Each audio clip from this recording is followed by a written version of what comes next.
We have to do this. A bit of a hill.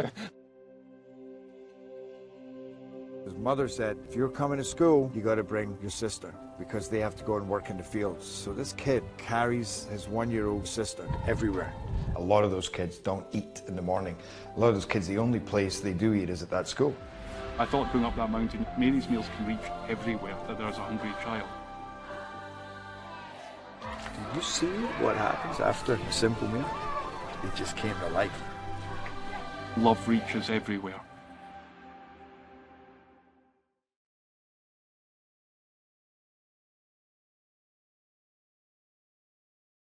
Parkview Sports Medicine's integrated sports medicine team is built to serve the needs of all athletes in all sports. Our team's only goal is to improve athletes in every facet. PSM offers performance training to help athletes get better on the field, dedicated athletic rehabilitation and physical therapy to help them get better off of it, certified athletic trainers in our PSM schools providing daily support to our athletes, and a specialized orthopedic walking clinic when injury strikes. Call 260-266-4007 to speak to our care navigators or visit ParkviewSportsMedicine.com to learn more about what we can do to improve athletes at all levels. Parkview Sports Medicine. Become more.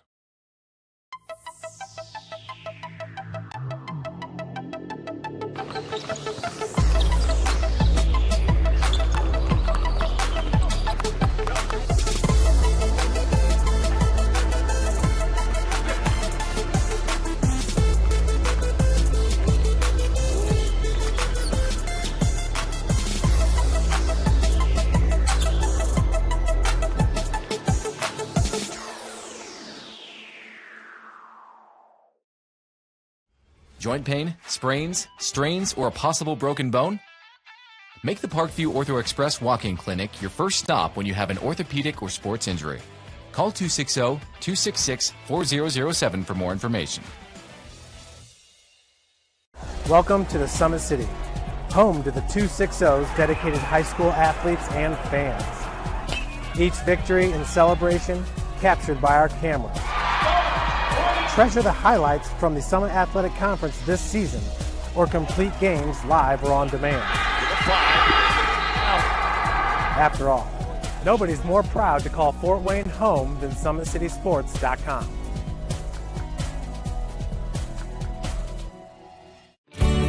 I was once a Southside kid who was led on a journey by high school football.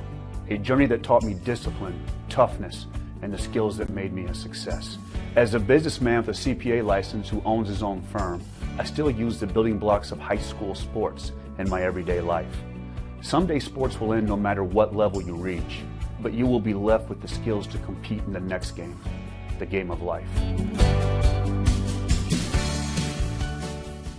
Joint pain, sprains, strains, or a possible broken bone? Make the Parkview Ortho Express walk-in clinic your first stop when you have an orthopedic or sports injury. Parkview Ortho Express, located at the Sport One Parkview Fieldhouse, gives you access to quick care and orthopedic physicians when you need it most. Get x-rays, treatment, and referrals to Parkview Care, all in the convenience of a walk-in clinic. Call 260-266-4007 for more information. Thank you for watching Summit City Sports. To help broaden our coverage, we're asking you to become a monthly sponsor to our Patreon account. We produce weekly highlights and live video broadcast. When the Homestead girls golf team won its first state title in program history, we were there.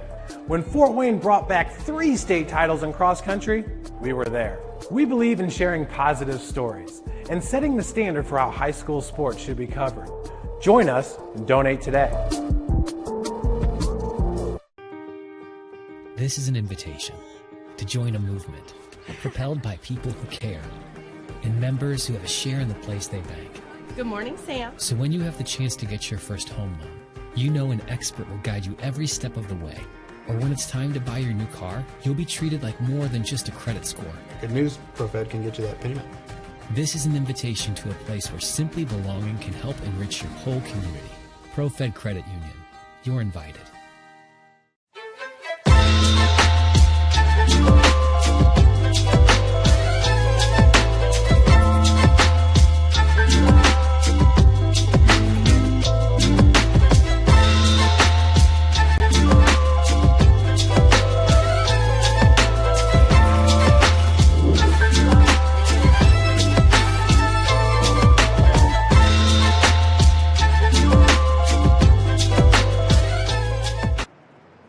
Ladies and gentlemen, welcome into the Parkview Sport 1 Ice House for Game 2 of our Wednesday night high school hockey doubleheader. Tonight's second matchup will feature the Leo Lions and the number 1 seeded Homestead Spartans.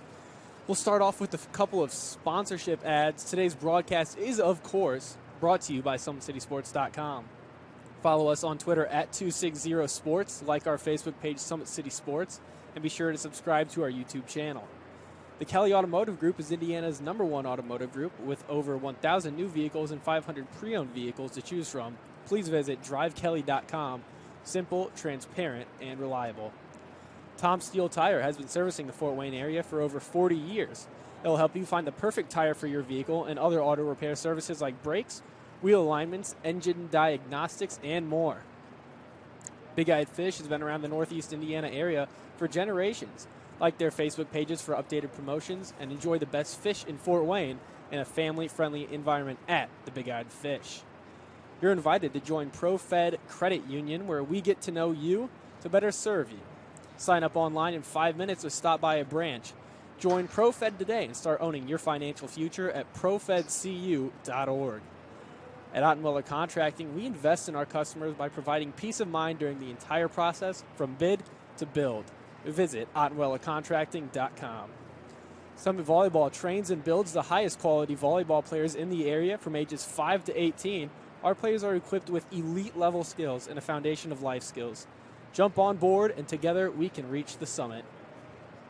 Anderson Heating and Air Conditioning is dedicated to providing the best possible solution for your home or business. The system and solution that fits your unique needs. Visit AndersonCoolHeat.com. El Azteca Mexican Restaurant has been a Fort Wayne favorite since 1973. El Azteca Mexican recipes are sure to tantalize your taste buds. Visit elaztecarestaurant.com. iCryo specializes in whole body cryotherapy, body sculpting, cryofacials, infrared sauna, and compression therapy services. Check out Jalen Smith's signature location on Coliseum Boulevard by Blaze Pizza. And finally, Parkview Sports Medicine continues to lead the way in Northeast Indiana. Our specialized sports medicine team offers direct access to physical therapy and sports physicians in our new Parkview Ortho Express Clinic located at the Sport 1 Parkview Fieldhouse. No referral needed, saving you time and money. Visit parkviewsportsmedicine.com to learn more.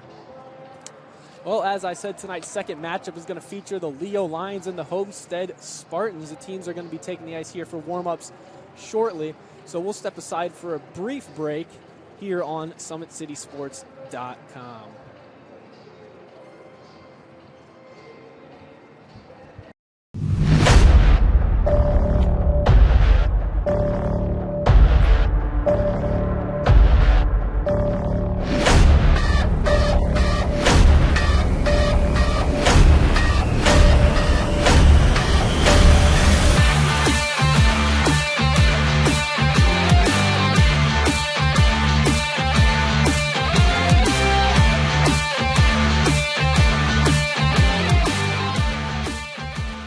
This league promotes finding diamonds in the rough, kids that didn't have an opportunity, they're on the wrong team, they had the wrong coach. If we can find those kids, which we have 20 of them now, that we build a team in 45 days.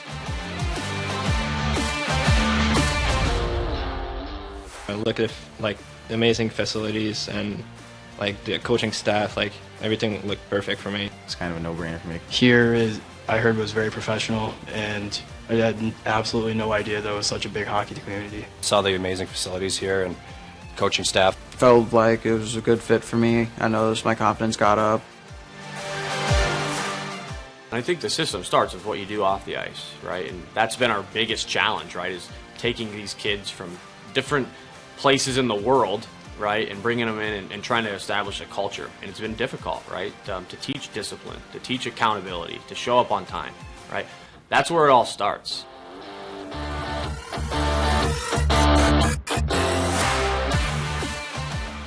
We have the resources that, frankly, other programs don't have, and we try to utilize them to the best of our abilities. I mean, they'll help each individual out as well as like all team stuff, so they do a good job giving everybody what they need to get better at or what they think they should be working on more. Our schedule's really nice during the week. We get a lot of ice time in the gym. All the facilities here are brand new, super nice, from the gym to the locker room. The rink is unreal as it is. We work out twice a week here, and our trainers give us as much of resources as they can to push us and make us better off the ice, to help us on the ice too. All of our workouts are kind of tailor-made for hockey players. And the coaching staff helped me get better, like offensively. John Solway helped me like work on my stride, my edges. His teaching is really good. He processes it in a way that makes it easy for us to kind of reciprocate what he's doing in a way that's kind of lower to our level. For them to see the professionalism and the support that they have, I mean, it's second to none. It's remarkable to see, these guys, getting the chance to, talk to the, people in the community and the kids, and the opportunity to really have that moment to themselves, right? And have that opportunity to essentially, live the day in the life of what it's like to play pro hockey, right? I mean, they're around the Fort Wayne Comets.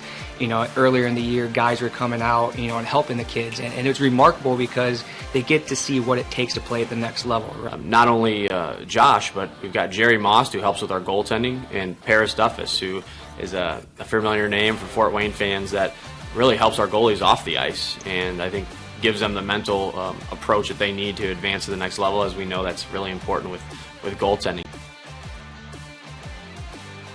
He preaches accountability. He always makes sure accountability on and off the ice, actually. He makes sure we're doing the right things off the ice, and we're, more importantly, doing the right things on the ice, making sure we're always just ready to go, ready to play, never having our minds stray throughout a game or a practice, always be just ready to go.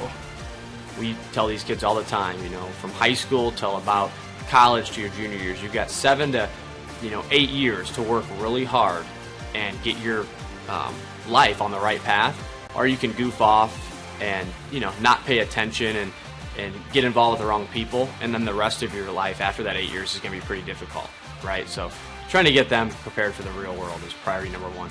There's a lot of hockey players in the world, and you're not all going to make the highest team and not get noticed. Or you might become the best hockey player you've ever been at 20. You don't know when you're going to come out of your shell. So they have to have this opportunity to play, or they may never be seen.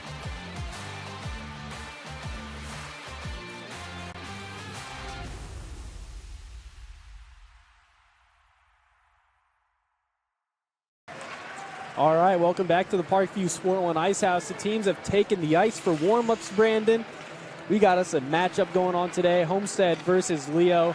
The number 1 seeded Homestead Spartans, standing-wise, leading the charge with a record of 3-2, 6 points. Actually, they're now technically in second place after the Vipers win earlier tonight. And the Leo Lions, of course, 1-3 with 2 points. But I believe the Leo Lions win did come against the Homestead Spartans. I think these teams have played, this will probably be their second meeting. The schedule's all jumbled up because of the various teams having to go through quarantine at different parts of the season. Hopefully we're through that as much as possible so we can start getting into a rhythm here with the schedule. But Brandon, how do we think this one has the chance to play out with Homestead here in Leo? It depends on how much, if Leo comes out like they did the last time these two played and really shock Homestead, I'm pretty sure they could probably get up early like they did last time, and Homestead wasn't able to recover the last time that happened. Yeah, well, if Leo's going to do that, it's going to be behind Logan Robinson, their team leading scorer. 1 goal, 2 assists for 3 points. He's also tied with Aaron Amick and Dylan Davis, who each have 2 goals and 1 assist for 3 points. And that rounds out the scoring leaders for the Lions here on our program. Now, on the side of Homestead, it's a different story. P.J. Eisenbarger tops in the league. And I think that even holds up after our last game, leading the league with 6 points, 2 goals, 4 assists. He's tied with Simon Leininger of Caro, who I don't think got a point earlier tonight, but I'm not sure about that one. And also, just 2 points behind are Matt Jeanette and Zachary Juarez.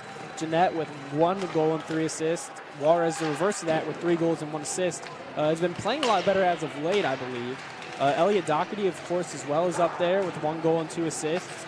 And the list goes on. There are 3 or 4 more Homestead players on that list. a high-scoring team with 16 goals for as opposed to Leo's just 7. Leo, albeit with 1 fewer game played. For Homestead, the story for me that really will be the difference maker in games like this, where there's some upset potential, has got to be their goaltending. Goaltending, not always a strong point of Homestead teams in the recent past, but this year Lane Copeland has been doing a pretty good job holding down the fort. 3 wins under his belt. All 3 Homestead wins are attributed to him. I think he's gotten a start in every game. That includes 90 saves and a 1.81 goals against average and a .909 save percentage.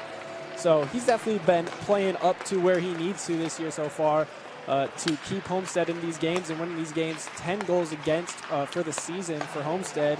That is in second place. The Vipers lead the way with only 5 goals against, adding 2 to that in their 7-2 win over Carroll in the first game of our doubleheader here tonight. So Brandon, PJ Eisenbarger, leading scorer in the league. What are some of the things that he's been doing pretty well recently, in your opinion? Yeah, good puck movement. He was able to find teammates to get the assists that he's really done well for them there. 4 assists, obviously, so he's finding other people's sticks more so than scoring himself. He does have 2 goals on the year. The only person who has more goals than him right now is Juarez. But I think it's just a matter of fact that they're working within a system that is the benefit of the entire team. Yeah, absolutely. One of the things we mentioned last week, I really talked a lot about, was the physical play of Homestead's guys. One of those being PJ Eisenbarger, one of the bigger players on their team, who's really picked up a lot of size since we last saw him in high school, not last season, but the season before. And that has just elevated his game. He was a solid player before, but that's really just taken him up to the next level. And it showed in their last game. Speaking of their last game, their last matchup last Wednesday against the Fort Wayne Vipers, arguably the premier matchup here in the Fort Wayne Hockey Association. Homestead comes out on top of that one with a 1-0 win in what was obviously a very tight defensive game. Lane Copeland with the shutout in that one. Really probably one of the better games I've seen him play of all time, honestly. Really good stuff out of Copeland. And, of course, the team in front of him, no goalie gets a shutout on his own. And then for Leo, they're going to probably be looking to get back on track. They kind of got destroyed last week. A 7-1 loss to Carroll. So not, I'm sure, obviously what they were looking for with that effort in that one. But as warm-ups are coming to an end, we will step aside again, and when we come back, we'll probably have puck drop for you. You're watching high school hockey on SummitCitySports.com. This is an invitation to join a movement propelled by people who care and members who have a share in the place they bank. Good morning, Sam. So when you have the chance to get your first home loan, you know an expert will guide you every step of the way. Or when it's time to buy your new car, you'll be treated like more than just a credit score. Good news, ProFed can get you that payment. This is an invitation to a place where simply belonging can help enrich your whole community. ProFed Credit Union. You're invited. I was once a Southside kid who was led on a journey by high school football. A journey that taught me discipline, toughness, and the skills that made me a success.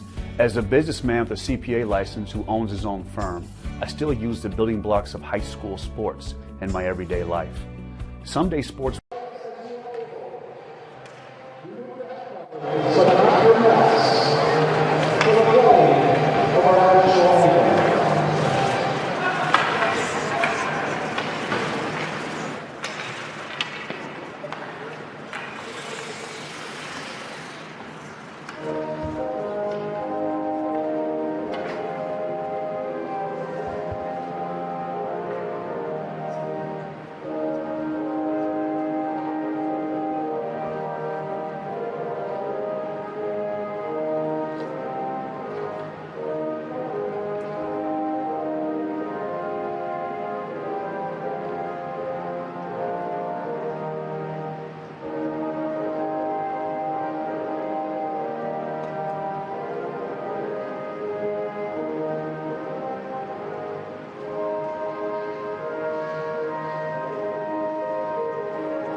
All right, the teams are starting to get set for puck drop. Should be a good contest here tonight between these two teams here in the High School Hockey Association. In preparation for what could potentially be a long weekend for some of these teams, the South Bend crossovers are happening this weekend, of course, up in South Bend. These teams, I'm assuming, are playing in that. I've been told that the schedule continues to change, so I don't know if these teams are playing 3 games or the customary 4. But nonetheless, getting back into the swing of things. One of the things I was talking about last week in regards to Leo was potentially, a little bit of rust from coming off a 2-week break. I'm not sure how much time they were able to get in practice-wise before last week's game. So would expect a better showing out of them here tonight, albeit against a tougher opponent. But they're definitely going to be looking to bounce back. They're going to start off with Robinson, Davis, Amick as the forwards. Ray is back on defense alongside his partner, who is going to be Siebert. And Homestead's going to counter with Elkins, Jeanette, and Juarez up front. And we're about ready to drop the puck here. Jeanette steps in, and off the opening faceoff, it's Robinson that's going to come away with it. He backhands it into the zone. Nicole back for Homestead. Skating around behind his own net. There's another Leo player there. He turns the corner and starts the puck up ice. Dangles around one, but loses control, and he'll have to circle back and start the breakout again. He goes cross ice for Elkins, who can't quite handle it, but does eventually get it out, and it's into the Leo zone now. Juarez chases it down in the near corner. Tries to put the brakes on, and he does. Backhands it into the other corner where Elkins goes to retrieve it. Fans on a backhand pass up to Reichert, and Leo takes over. Robinson gains the red line, chips it in once again. He's first to the puck, sends one in front, and it's batted out by Jeanette to the stick of Ray up at the top. Reichert again now. He'll bring it forward. Finds the stick of Elkins, who will chip it in, and Homestead changes. Jeanette's still out there for Homestead. Ray chips the puck around him. The puck gets caught up on those Zamboni doors, but he still battles for it, and he'll come away with it. Fans on a pass, but it does eventually get up to Redmond, and he'll chip it in again as Leo continues to refuse carrying the puck across and just go on the forecheck. Fiedler now on the wall, bats it back down. Comes to him again. Park with a tip on net, turned aside by Copeland, and the net is going to be off its moorings. We'll get a whistle with 13:40 to play. Still 0-0. Leo just chipping the puck in here every time, starting to settle in on a forecheck, and that time it worked for him. The first couple of times, Homestead defense did a good job of turning the puck back up ice and getting their own offense tried to be started. It'll be Park and Eisenbarger in on the draw. Leo comes away with it. Redmond tries to walk to the middle, and now here comes Homestead with it. Byler, he's got one free. It's Johnson. He finds it, but he's off sides, as Byler couldn't get that puck to him just quick enough. Byler, a sophomore, 2 goals on the year so far. Having a good start to his season. And Johnson, of course, one of the seniors on this team. This puck is going to come further back into Homestead ice. No changes for either team. Park and Eisenbarger still stepping into the draw, and Leo's going to come away with it and chip it in. Henry Dockery's back for it. He tries to rim it around where Park finds it for Leo. Backhand into the middle. Redmond handles it for a moment but loses control. Park again now in the circle. Goes behind the net. Fiedler gets into the far side corner. He's bodied up by Doherty. The puck continues to pinball around for a moment before coming behind the net to Eisenbarger. He'll stop up and try and look for a breakout. Asiala goes cross ice for Byler. Byler mishandles and Park takes over. Pass off the boards to himself. Eisenbarger comes flying in to drop a body on him. And Johnson has it for Homestead. The puck is into the zone now for the Spartans. Johnson there on the forecheck. He's got some help from Byler, but Schill brings it away for Leo. Nicole, one-timer, goes just wide of the net. Loxton tries to pinch down and sends it back around. Schill there for Leo. Tries to chip it past Nicole, but Brimmer is there to keep it alive for the time being. Comes away with it, gets around one, into the open ice. That puck is deflected by Leo. Besh trying to shoot there. There's a good chance by Drew Brimner to bring it around the boards. Tried to get it out to a good chance in the high slot. However, they had to kind of go for I couldn't see if it was a point shot or right around the top of the face-off circle. But the shot was eventually blocked by the Leo defenseman. Goes over the safety netting. Play whistle down. 0-0 is our score. 12:24 left here in the first. Knippen with it for Leo in the corner. And they try to break out. Nicole keeps it alive for Homestead. Got a linesman in his way, but it's blocked by Schilb on the shot, up and out of play. And we'll just run that face-off play back. Leo didn't like that look they had out there, so they'll change their forwards unit and bring out the Robeson line. And he'll step in on the draw against Brimner. Doherty and Besh out there alongside the center, number 76 in white. Besh sends it into the corner. Parker Ray with it. He goes back to his other D partner, where Amix plays it to the middle, and Robeson comes away. Potential 2-on-1, but Nicole comes back and breaks up that play. Doherty sends it into neutral ice. Brimner keeps that one from going to the Homestead bench. We're going to get a whistle, and that one... Hand pass. Will be a hand pass. Thank you, Brandon. I did not think it was going to be offside. I thought they might have been delayed on the whistle to have that one in almost inside the Homestead bench. It might have even been over the bench before Brimner knocked it back over. But yeah, linesman Kohlmeyer. The other linesman is actually Kirkpatrick, the brother, I believe, of Homestead assistant coach Jake Kirkpatrick. We'll have to see if that plays a factor. Probably not, but hey, it's fun to think about.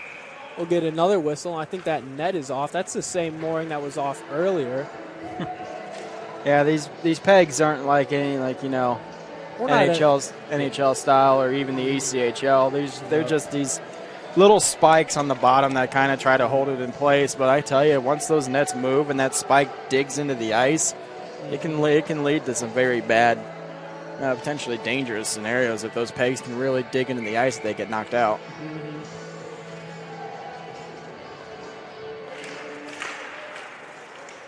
Face-off is battled for. Still battling for it is Knippen. Excuse me, that's Robinson for Leo, but now Riker has it for Homestead. Passes up to Elkins. He's met by Robeson, and it is kept alive by Knippen at the line, only for a moment, though. Now it comes out to Davis. Juarez steals it from him, but he's bodied into the wall almost by Knippen. Stays alive. Now he's in the corner. Feeds one in front. Doesn't find a Homestead stick. Riker bats it back into the zone, where Juarez blocks a play that was trying to be made by Parker Ray. Juarez has two defenders on him, no support. Jeanette there now as the puck is pinned. We'll try and go up to Reichert. It's tipped. Reichert will shoot. Deflected by Juarez. Still goes just wide. He tries to feed one in front, knocked aside by Leo. Feeds another one in front. Morrell keeps it behind the net. And Parker Ray is just going to send that one down the ice, and it will become an icing. Great tip there by Juarez in front of the net.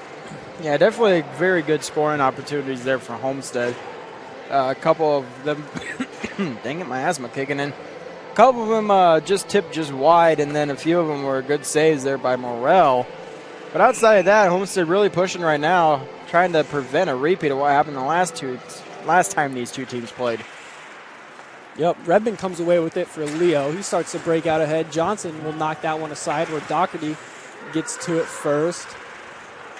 But it goes to Leo, and now it's coming back down in the zone. Redmond's going to be the first on the scene as Doherty closes on him. Misses a check. Redmond still has it behind the net. Not quite with the handle on it, but it comes up to Siebert. Shot straight into his teammate Fiedler. Couldn't get a stick on the rebound, a chance. And Eisenberg comes away with it for Homestead. He dangles through one. What a nasty move. That's going to be a holding penalty. Never mind, I lied. But he'll be taken down and goes straight into Morrell. Looked to me like that Homestead defender was kind of wrapping him up a little bit. I'm surprised there wasn't a call on that, especially considering both players went tumbling into the net. I guess it more or less depicted on how much of a scoring opportunity was prevented there. I'm not sure if they just felt like it wasn't a penalty or felt like there wasn't much of a scoring opportunity taken away, so they'll just kind of let it slide. Looks like head coach Fisher's asking for an explanation on this situation as well. I don't blame him. The Leo defender, it looked like he was dragging him down by the shoulder. I mean, could be mistaken. I don't know if we have a replay, but thought that one would for sure be a penalty, and I guess DJ Fisher thought the same. But the referee Blessing doesn't seem to care, and we'll be playing 5-on-5 still. Those arguments don't often go the way of the coaches, do they, Brandon? Nah, not very often. Knippen has the puck for Leo. All right, almost moved our table. And here comes Roth with it. And Doherty will take it away from him and start the play forward. It gets out of the zone. If Besh hurries, he might be able to get to it, but Morrell comes out and plays it to the near side. Loxton meets the puck at center ice, and he'll dump it back in for the Spartans. The D-to-D play is broken up by Doherty, but Leo still comes away with it. Loxton keeps it alive at the blue line. Fumbled around by Leo. A feed in front. Doherty couldn't quite get a stick on the pass from Eisenbarger in front. Now it's on the far side wall. Eisenbarger with it again. He tries to go high on Morrell. Doesn't happen. And away with it comes Scholl. Schilp has it at center ice. He'll go and gain the blue line. He's bodied by Asiala, who will take a tumble. Loxton now there with Roth. Asiala looks ahead and plays it cross ice just out of the reach of Besh, and it's going to go down and will not be an icing. Parker Ray will grab it for Leo as they change and set up a controlled breakout, which is broken up when that player falls. Homestead playing up the ice here. Nobody on the other side of their red line. Ray will just take it himself, and why not? He gets a shot on goal into the glove of Lane Copeland. We got 8:50 to play, still a 0-0 score. You have a good back and forth game right now. Pretty much going one chance one way. I'd probably give Homestead probably about a 2-1 advantage right now in chances back and forth. Yeah, I'd have to agree. Fairly even game. No one establishing a whole lot of control, but Homestead definitely with the majority of the scoring chances, I'd say. Robeson in the corner for Leo. He's bodied by Reichert. Nicole comes away with it now for Homestead. Backhanded up to Fix on the wall. It comes out of the zone. Fix misses his skate. Nicole now dangles through a couple of Leo lines. And it comes back to Reichert. Robeson tries to close on him. Reichert turns up and will go cross to Fix. Fix's stretch pass is intercepted in the slot. Shot deflected. Rebound also deflected. Pinballs around in front. Now Reichert, the defenseman, will start to rush ahead. A couple of quality chances there for Leo in the slot that just got deflected. Now Fix fires wide of the goal. And Ray comes forward with it. Reichert takes it over. Jeanette battles for it at center ice. He's got it. Takes a second. He'll hand it off to Reichert, who goes cross ice looking for Nicole. Siebert fans on it, and Nicole still come with it. Got one in front. Fires into the glove of Morrell as Juarez was trying to get in position to clean up a potential rebound on a low shot. Yeah, good chances there by the Leo Lions earlier on in that sequence. The initial shot from the point looked like it hit Aaron Amick right out in front, and then the rebound just kind of plopped right down there, so they had a couple opportunities to try to put it home, but Copeland equal to the task right now. Eisenbarger into the draw for the Spartans. Tied up in the skates of the linesman for a moment. And now Eisenbarger has it down low. Kicks it back up to himself, looking for his options. He'll go up top for Asiala. Asiala will shoot wide of the goal. And Henry Doherty pinches down and sends it back into the corner. Dakota Carter starts out the breakout for Homestead, but Asiala will pick it up at the blue line and send it back down. Eisenbarger hustling to the puck in the corner. And he starts to play back ahead. Henry Doherty looking for a shot. That one's blocked by Leo. And it will come out into neutral ice. Asiala and Doherty almost stumble over each other, but they're able to recover. And Doherty will pump the brakes behind his own goal. Pass doesn't find a Homestead stick, but instead it comes out to center where it's played by Dakota Carter. But Leo will change as the puck comes back into the Homestead zone. Asiala has it for him now. He goes up to his D partner, Doherty, who gains the blue line. To his brother, Elliott. Elliott can't quite turn the corner on Ray, but he still battles for it in the corner. Byler there with him now. Puck comes out to Henry Doherty. He goes cross to his partner, Reichert. Reichert, a shot. No deflection there for Homestead. He gets hammered into the wall by Scholl, but Morrell makes the save for Leo. 6:37 to play here in the first period.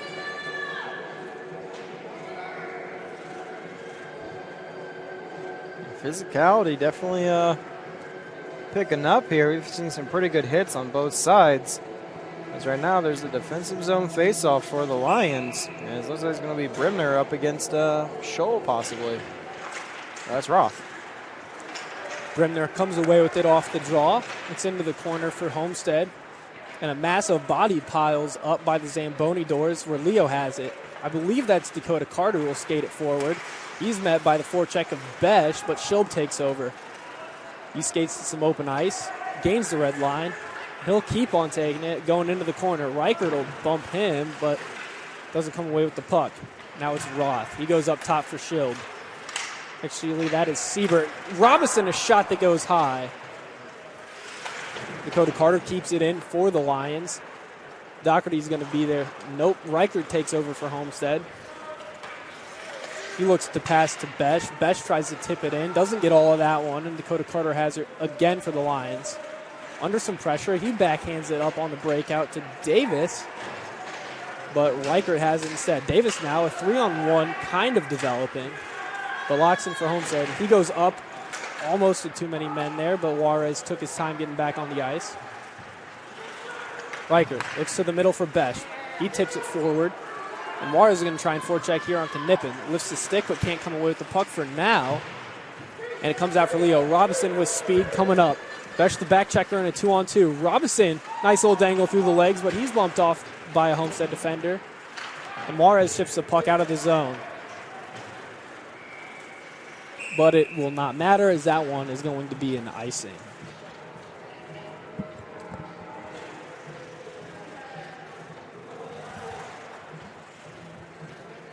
Still over 5 minutes to play here in our first period. Like we've been saying, a pretty even game so far. Leo with a good showing to this point, but have yet to truly test Copeland. Those shots that they had were continuing to get turned aside by the Homestead defenders being in the way of those. And even some of their own teammates knocking their own shots out of the way. Asiala tries to rim it ahead. Fiedler gets it back to Siebert. He shoots, blocked aside by Jeanette. Fiedler again in the corner. Nicole plays the puck up. Nope, never mind. Now Nicole has it. He turns back. He's surrounded by black jerseys. Gets it to his D partner, Asiala, who will turn up ice. Goes cross ice looking for Elkins, who finds it but can't quite handle it in time. And that's Owen Park now for the Leo Lions. Elkins seals the wall, but not before Park can squeak it past him. Nicole keeps it alive for Homestead with the shot that goes into the far side corner. Now Ray skates to the middle of the ice. Is forechecked here by Elkins, but gets around one.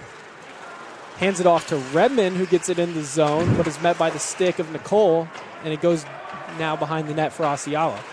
Rims it up where Redmond takes over for Leo and just bats one back in, or Juarez will find it on the far side.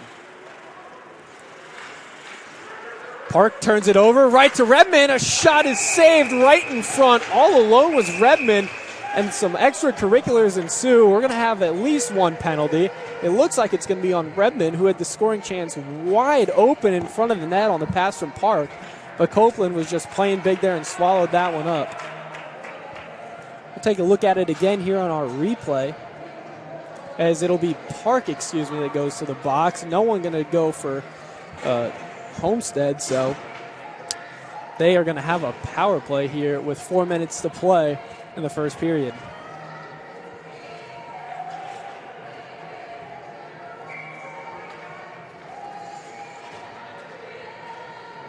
Personnel for Homestead looks to be Byler, Eisenbarger, Johnson, Asiala, and Besh. So kind of a mix of, I think, their first and second units. Asiala under pressure here as he tries to bring this one forward. He finally gets into some open ice and gives it to Eisenbarger. He gains the line and is going to keep taking this one behind his own net with speed. They'll look to start and set up here in a second. They'll do so, giving it to Asiala. Asiala look to shoot. Deflected by Morel into the corner. Now Eisenbarger again with it. Facing some stick pressure there from Weston Roth. I think that's Weston Roth. His brother Landon also on the team. Might actually be suspended for getting a third man in ejection last week. Puck is rimmed along in the back wall where Homestead meets it. But Dakota Carter comes away with it. He's taken down now as Homestead has it in center, but Robeson comes away with it. Asiala keeps it alive at the line with a minute to go on the power play. Eisenbarger picks it up in the corner. He's instantly bodied, but still has the puck. Goes cross for Byler. It's in his skates. Can't quite handle it. but he still sends it back into the corner for Johnson. Now Leo has it. That's number 13, Knippen. A feed in front is to Besh. Can't quite get the stick on it in time. Now Eisenbarger looks to get a little retribution there on Schild. Osceola fakes a shot, and now will do it, but Besh slows that one down. Doesn't get to net. Now Johnson on the side of the net. That one just trickles through the goal mouth. And Leo is going to get a clear here with 20 seconds to go on the power play. Copeland playing the puck here to Osceola. He'll send it back for Juarez. Back to Osceola. Goes to the middle of the ice. It's in the skates of Doherty, but Nicole still comes away with it. Now Juarez stops and settles down. He'll go cross ice for Osceola as the penalty expires. Johnson a bump play into the middle again for Osceola, who just feathers one in on Morel, and he'll hold with a little bit of snow there from Nicole, and he's going to hear about that for just a second. And he's not going to get a penalty for that one. With 1:55 to go, still 0-0. I always hated getting snubbed when I played in net. Had one guy I remember when I was still a part of the JV program back when it was known as the Bandits, came down on a breakaway and intentionally snubbed me to score. Oh, I hated that.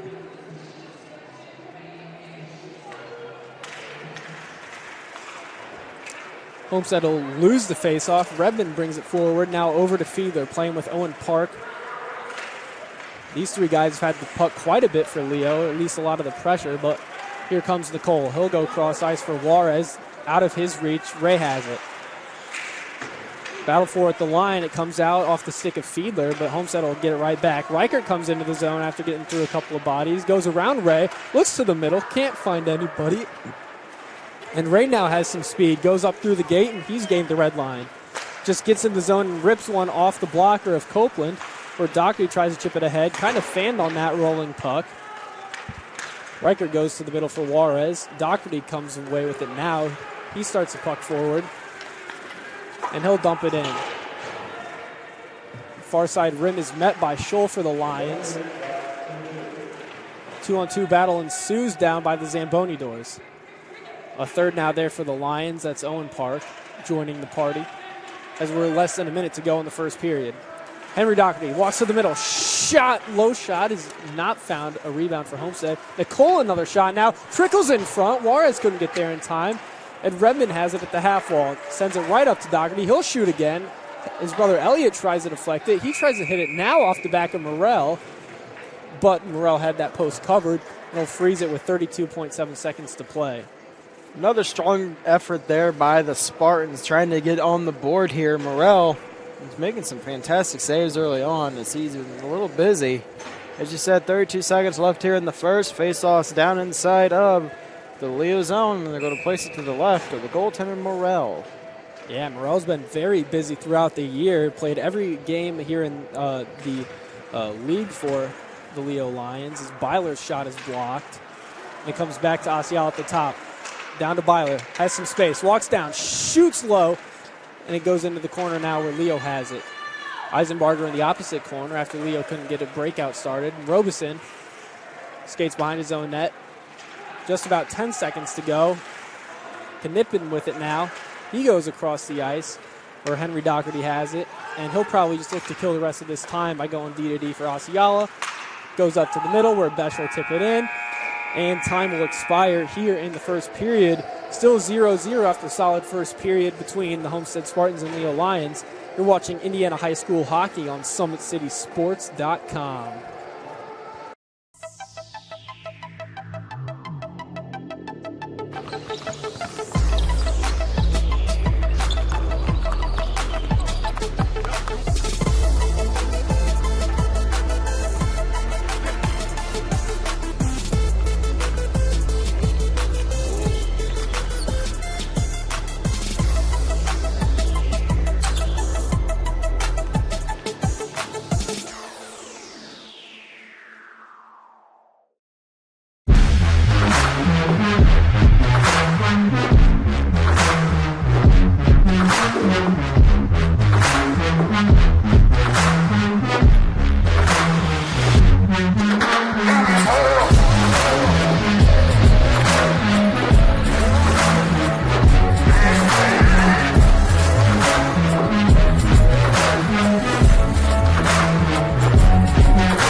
Welcome back to the Parkview Sport 1 Ice House for Game 2 of tonight's doubleheader between the Spartans and the Lions.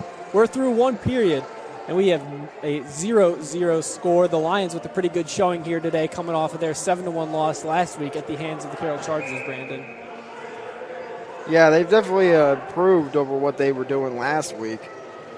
Better defensive play, a lot tighter around the crease, clearing out a lot of loose pucks, which is something that they weren't doing last week.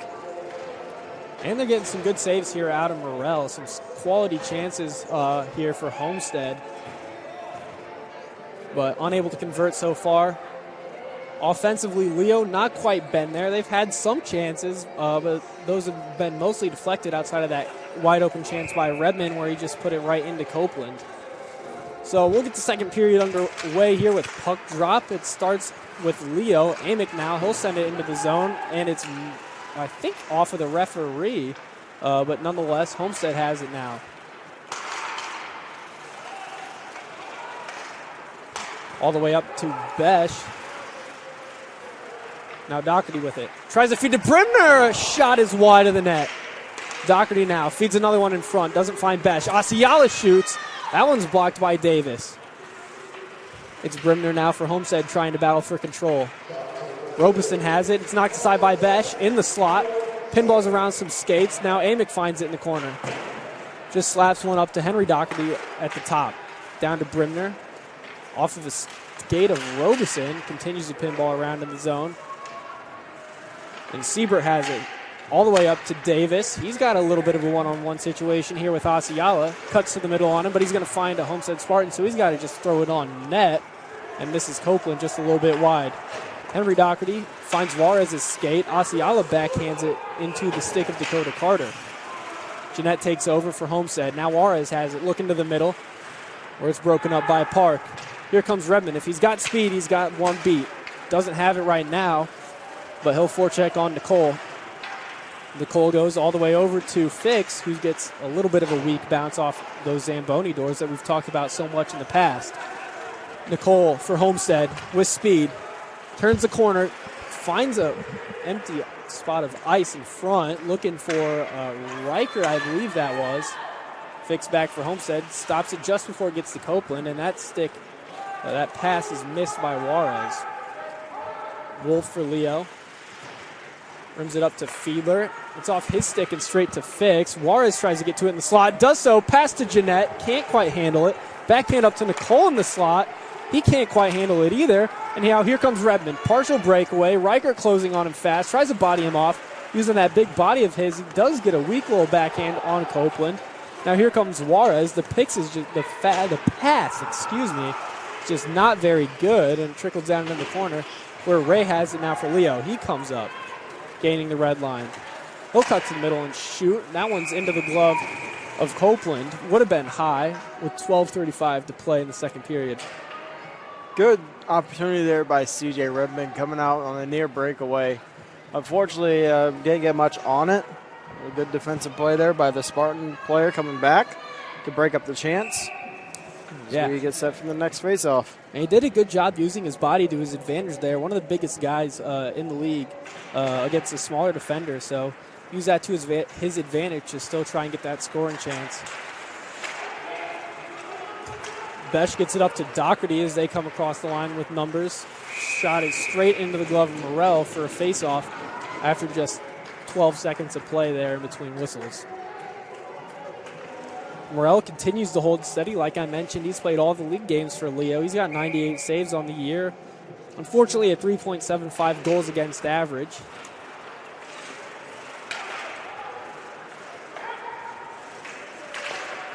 Brimner has it for Homestead. He comes across the line, but it'll be offsides. Doherty was caught up in the zone for some reason. On the other side of things, Lane Copeland has also played all of the games for his team in league play, winning 3 of them out of the 5. He's got 90 saves and a 1.81 goals against average and a .909 save percentage. That goals against average is 3rd in the league behind the 2 goalies for the Vipers, Michael Hall and Steven Yeiser. Here comes Leo. Davis passes it to the middle for Robeson. He loses control, and Doherty will pass it up to Johnson in the open ice. Tries to feed it for Eisenbarger, looking for a break. Eisenbarger has it now, still behind his own net. Feed in front, Johnson scores! Found a sweet little spot where no one picked up his stick in the middle of the slot area, right in front of the net. The pass is on the money from Eisenbarger, and the Spartans, just like that, go up 1-0 and finally are able to break through and put one past Isaac Morrell. A great job there by Johnson. Gets his team on the board. 11:52 remains here in the second period, as we have a face-off in the neutral zone. Johnson feeling inspired now, goes right after that puck on the face-off. But Leo has it on the Homestead side of the ice. Amick wipes out, trying to get the puck deep for the Lions. He gets it to Reichert now. Reichert fans on trying to clear it. Robinson has it, and he's bodied off by a couple of Homestead players. Eisenbarger behind his net. We'll try and start it ahead to Byler. Chips it past Knippen, but he's still boxed out enough that Ray gets to it first. Up the wall where Eisenbarger will pick it up for the Spartans. He's caught by Ray, but still gets to the puck first. Still with it is Eisenbarger. He'll go up to the point for Henry Doherty. Sends it down low for Johnson. To the middle. Doesn't find the Spartan stick. And Redmond, where he's supposed to be, is where he just sends the puck, so Homestead will take over. Johnson and Nicole. Nice little pass there as Nicole tries to get into the zone and go around one. Puck comes to Juarez. He'll have his head up and try and make a cross-ice pass. It's broken up by Leo. Away with it comes Redmond. He's got Fiedler with him. Tries to dangle around one. Can't do it. Jeanette bodies him off. And now Nicole again has it. Johnson turns it back for Homestead. Rims for Nicole. Redmond meets it first because Nicole's not hard enough on the puck. It floats into the corner where Loxton has it now. He looks to send it up ice. Straight to the stick of Leo. That's Redmond. Another shot is blocked. Park tries to control it after his teammate had two shots blocked by the same player. Siebert doesn't allow Juarez to get the puck out, and he'll fire it into the glove of Lane Copeland. 10:07 to play. Great pressure there by the Lions as they are really working right now to try to get this thing back to even. A lot of strong chances, but Copeland and the defense of the Spartans are equal to the task. Yeah, those two chances for Redmond there in the slot got blocked because, Nicole was a little bit lethargic getting to that rim that came to him, and Redmond just closed on him and knocked that puck away. Schilb shoots it back in where it's deflected by Scholl in front of the net. I think he's playing forward tonight, usually a defenseman. Elkins takes over for Homestead. Into the zone with speed. Juarez is high, but he'll shoot anyways. Morrell a little bit out of position, but doesn't bite him. The puck is off the back of the net. And Scholl on the wing will try and break out. Can't handle it. Asiala slams it back down where Juarez has it. Tries to through the legs pass to the middle for Jeanette. Doesn't have enough on it. And Leo has it. Scholl can't quite clear. Jeanette sends it back deep again, but no Homestead players in the area because Elkins goes for a change. Jeanette breaks up a cross-ice pass for Leo. Scholl has it. Goes to the middle for Roth. It's up in the air and off of his stick and into... That's actually a pretty good stick lift by Asiala. Lifts the stick of Roth so he can't quite get a handle on it. That allowed it to roll straight to Copeland.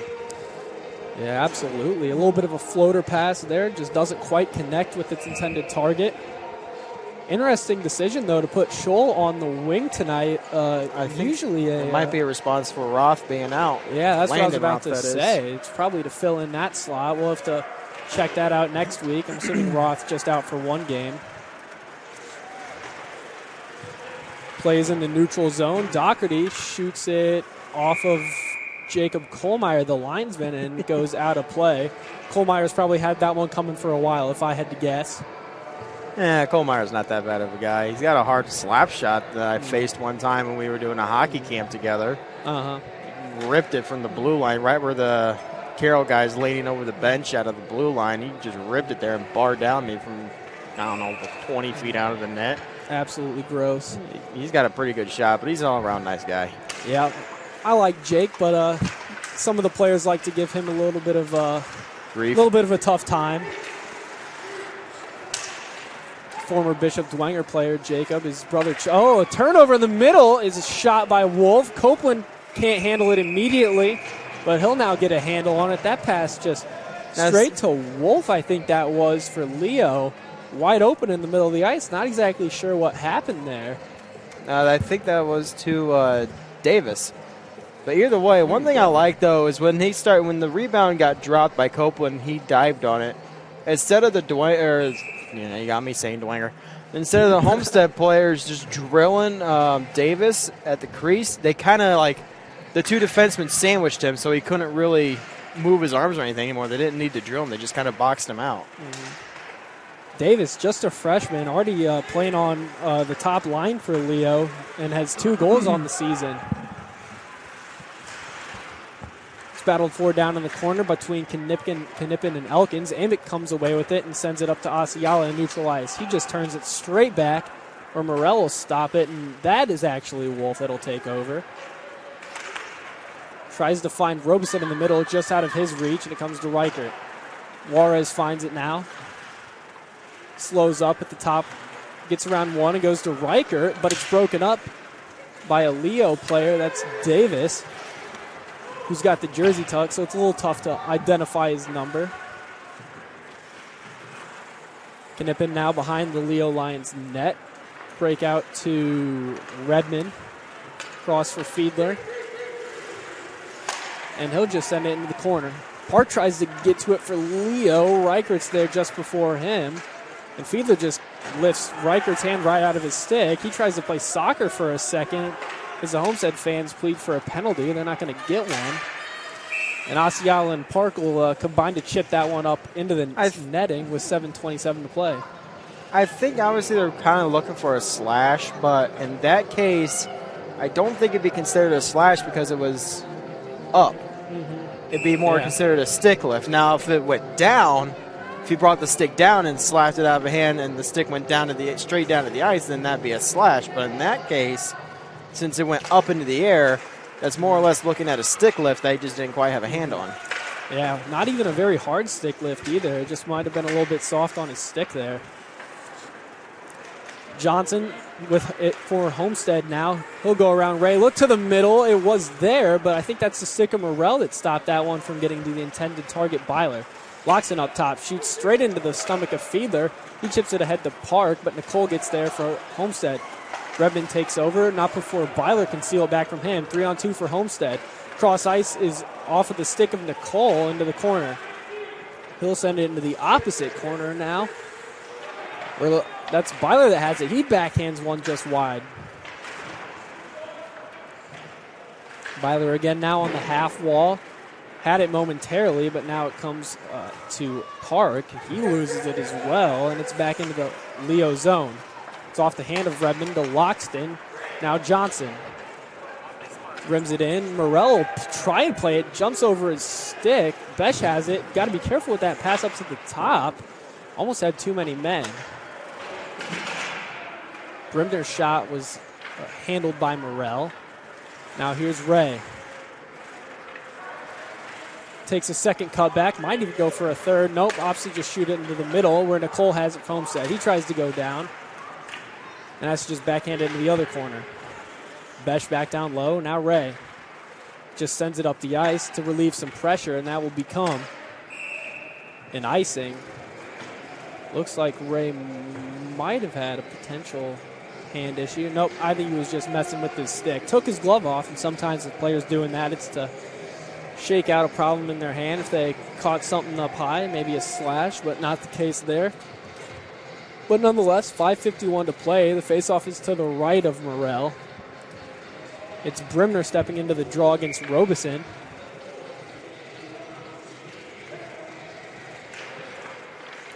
Tie-up is won by Leo. Now there's a battle down there in that corner.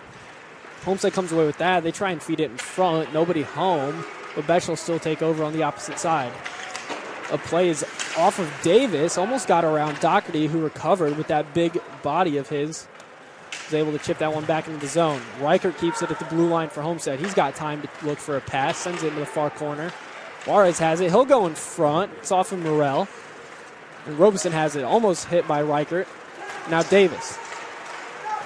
Homestead has it again. That's Reichert. Up to Juarez. Homestead's got some speed coming in here. They'll go into the middle for Brimner, who can't quite handle it. Not sure if he was ready for that one. Carter sends a pass. It's going to roll on Copeland. Just missed the stick of his target.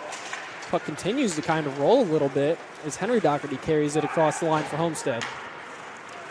A weak backhand, doesn't find Jeanette. Now it goes to Jeanette, but it's off of his skate. Henry Doherty has it again, keeps it alive. Almost lost control there when the referee got in his way. Besh with it for Homestead. He'll battle with Ray. It comes up to Redmond for Leo. He skates away with control, but is surrounded by Spartans, so he'll just chip and chase it himself.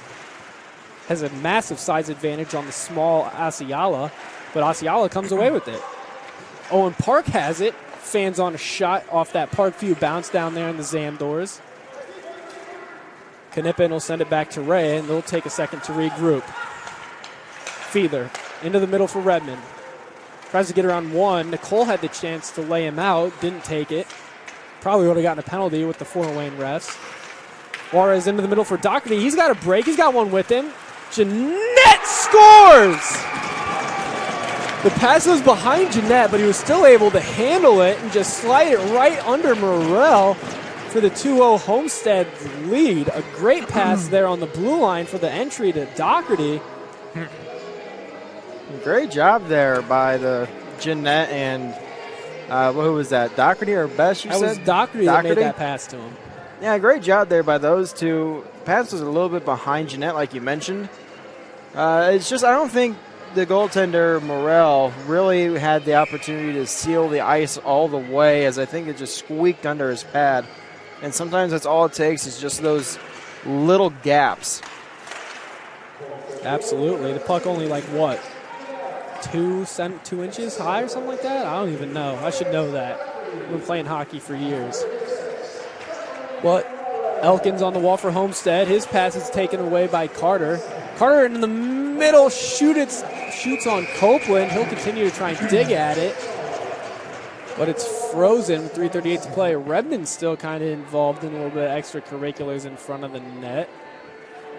That's something Leo doesn't need to do is start taking penalties when you're only down by 2. And Redmond's among the penalty leaders for his team with 18. Him and Ray are tied 18 apiece. Yeah, those are two big names that they don't really need to be in the box. Yeah, those are two players you don't want in the box if you're Leo. Redmond yet to really have a standout game this year. As someone tries the lacrosse move, or at least to flip it over the net. We've seen Griffin Fisher for the Spaceman try the lacrosse move, I think like 3 times in the last game on Monday alone. I think his best attempt at it was in one of the games against the Decatur Blaze. Actually got it up and almost had a chance at it, but not as successful this past Monday in their blowout of Motor City. I think every time he tried it, it just ramped right over his stick. Blowout's a bit of an understatement, to be honest, at 13-1. Yeah, in a game that has no running clock rule. Yeah, just brutal. And a full-length game as well. I think the combined score of the 2 Spaceman games this week was 23-2. Yeah, 24-2. Yeah. Should be a better game this Friday, though, against Columbus. That one, unfortunately, on Hockey TV, which is a paid service. Carter carries it in for Leo. Now Asiala in the corner. Rims it around. It'll be met by Siebert for Leo. He fires on goal, just wide, actually. Owen Park meets it for Leo. Into the middle for Robinson. He's got a chance. It's in his feet. And a score by Amick. Finds a rebound just sitting around in front and slides it under Copeland, who must have obviously not had the bottom of the net cleared. And after all that pressure, Leo finally gets one back with 2:48 to play. I've had that happen before. One time from the red line, from center ice. It was just something along the ice that's just a simple cover. You kind of misjudge it a little bit, and it's in the back of your net. And I don't like admitting that I got scored on from center ice one time. You know what? It happens. I myself actually scored from center ice once. Didn't even see it go in. Well, scoring and getting scored on are two separate things. Yeah, no, yours is way more embarrassing. Way more embarrassing. But we won't talk about it. Riker dangles through multiple, almost scores. That would have been disgusting. Amick again, the goal scorer for Leo, comes ahead with it. Robeson, he's going to race down where Copeland will get to it and play it.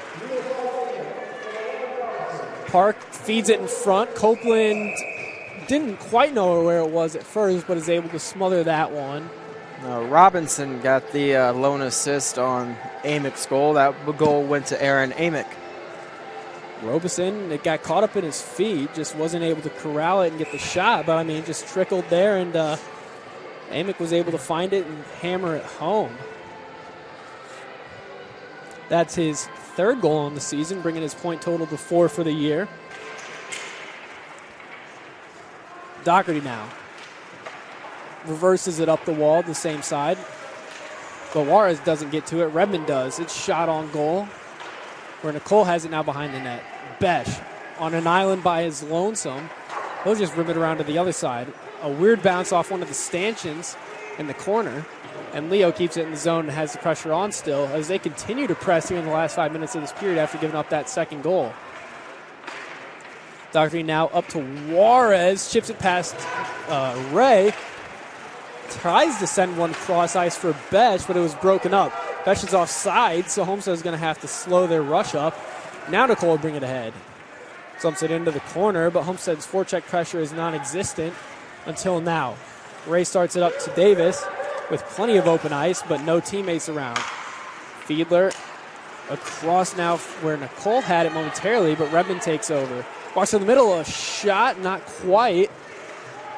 Doherty up to Ray. Ray keeps it alive and sends it back down. Nicole ships up to a teammate, but Roth is there first. Joel in the middle of one-timer. Kind of fluttered a little bit, but Copeland was still able to figure out where that one was going and get some leather on it with 1:08 to play. The score remains 2-1. But Leo really turning up the temperature here offensively in the last few minutes of this game. Really, since Homestead scored that second goal, it's pretty much been all Leo. Yeah, it definitely shows that Leo has the heart to do it. I think they're just trying to get all the pieces to mesh together correctly, and it looks like it's starting to happen. Another shot from the point. That was Carter. It looked like it might have gotten tipped onto by Copeland. Roth. Yep, not enough to throw Copeland off, though. He had that spot sealed, and we'll do it again. Like you said, Leo's got the heart to do it. We've seen him do it in the past. Beat Homestead last time. So, maybe they just have Homestead's number. We'll have to see. Still a long way to go in this one, and they're still trailing, but continue to press.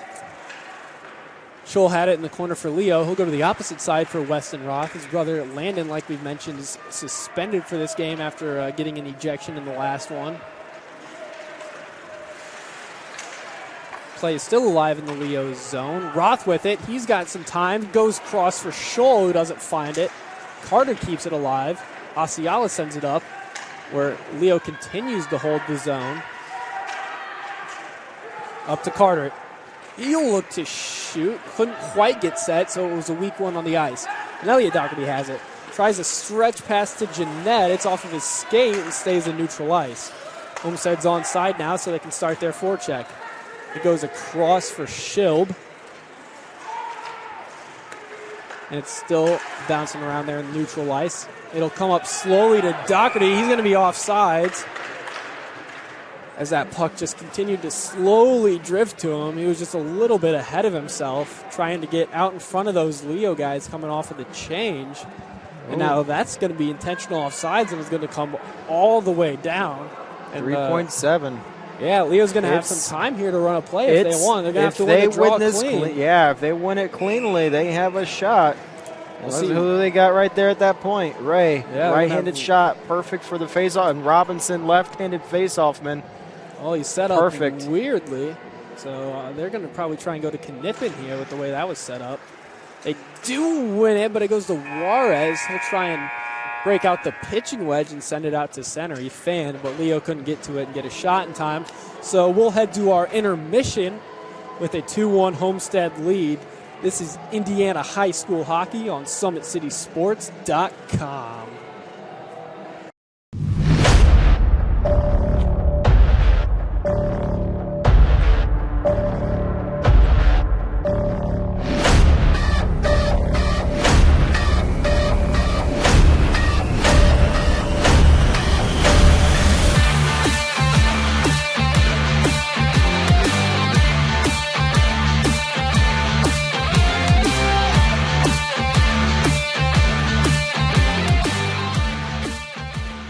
This league promotes finding diamonds in the rough, kids that didn't have an opportunity, they're on the wrong team, they had the wrong coach. If we can find those kids, which we have 20 of them now, that we build a team in 45 days. I look at like the amazing facilities and like the coaching staff, like everything looked perfect for me. It's kind of a no-brainer for me. Here is, I heard, was very professional, and I had absolutely no idea there was such a big hockey community. Saw the amazing facilities here and coaching staff. Felt like it was a good fit for me. I noticed my confidence got up. I think the system starts with what you do off the ice, right? And that's been our biggest challenge, right, is taking these kids from different places in the world, right, and bringing them in and trying to establish a culture. And it's been difficult, right, to teach discipline, to teach accountability, to show up on time, right? That's where it all starts.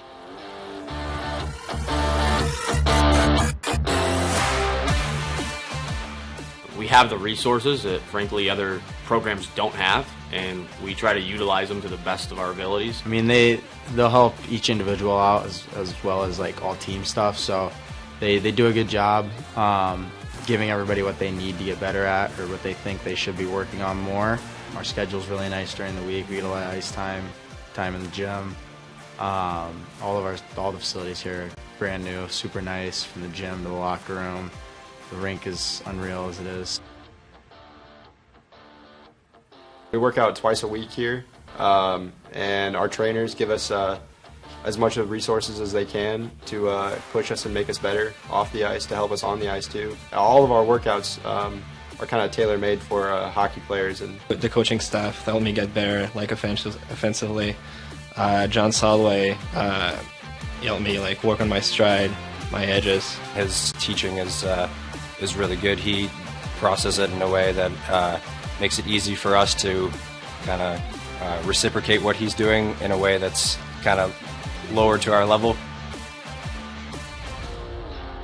For them to see the professionalism and the support that they have, I mean, it's second to none. It's remarkable to see, these guys, getting the chance to, talk to the, people in the community and the kids, and the opportunity to really have that moment to themselves, right? And have that opportunity to essentially, live the day in the life of what it's like to play pro hockey, right? I mean, they're around the Fort Wayne Comets. Earlier in the year, guys were coming out, and helping the kids. And it's remarkable because they get to see what it takes to play at the next level. Not only Josh, but we've got Jerry Moss, who helps with our goaltending, and Paris Duffus, who is a familiar name for Fort Wayne fans, that really helps our goalies off the ice. And I think gives them the mental approach that they need to advance to the next level, as we know that's really important with goaltending. He preaches accountability. He always makes sure accountability on and off the ice, actually. He makes sure we're doing the right things off the ice, and we're more importantly doing the right things on the ice, making sure we're always just ready to go, ready to play, never having our minds stray throughout a game or a practice, always be just ready to go. We tell these kids all the time, from high school till about college to your junior years, you've got 7 to 8 years to work really hard and get your life on the right path, or you can goof off and not pay attention and get involved with the wrong people, and then the rest of your life after that 8 years is going to be pretty difficult, right? So trying to get them prepared for the real world is priority number one. There's a lot of hockey players in the world, and you're not all going to make the highest team and not get noticed. Or you might become the best hockey player you've ever been at 20. You don't know when you're going to come out of your shell. So they have to have this opportunity to play, or they may never be seen.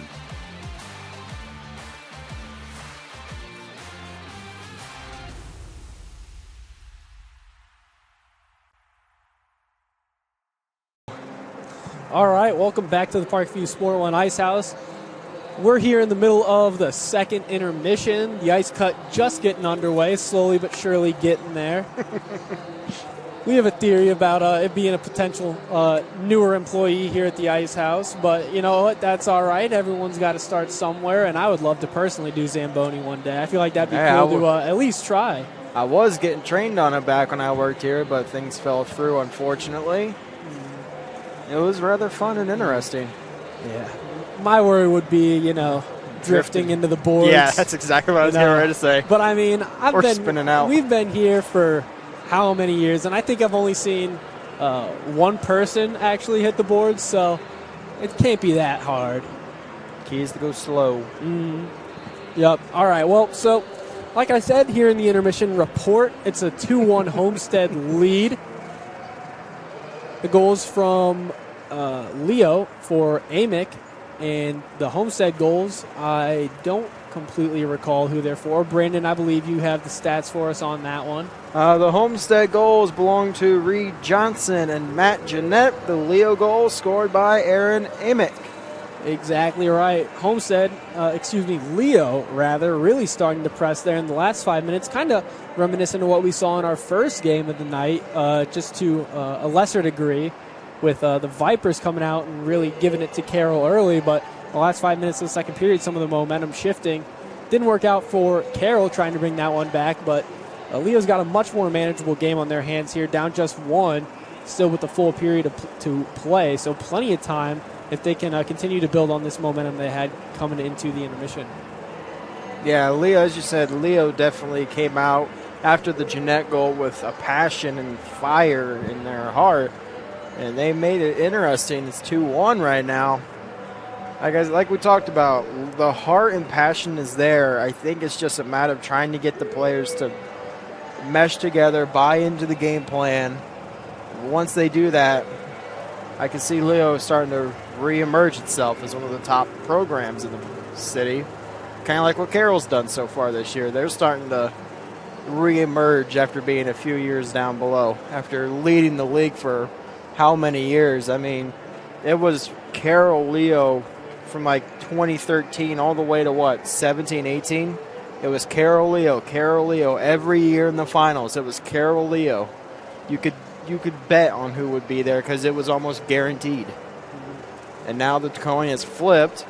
It's Homestead and the Vipers, leading the charge now. And if Carroll and Leo can reemerge as a strong teams, it will be very nice to see a four-way battle. You won't be able to tell who's going to be in the top spot anymore. Yeah, we've talked about Leo potentially reemerging here, going through a bit of a rebuilding phase. But you look at the stats here and you see some pretty promising stuff going on. Amick, who's got the goal today for the Lions, just a sophomore, he's got 4 points. Robeson, he's only a junior, so he'll be back next year. Knippen, we've called his name a lot, just a sophomore. Redmond and Parker Ray are seniors. Isaac Morell is a senior.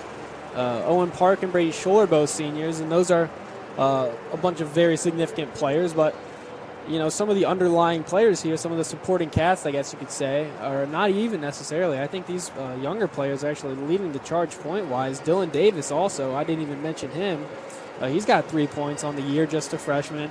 There's definitely a lot of young, promising players here on the Lions, and I expect that trend to continue. These players are going to keep getting better, and they've had a pretty good showing in the majority of their games so far this year. Yeah, the young core is definitely starting to come out. You mentioned, some of the seniors, Redmond and Ray.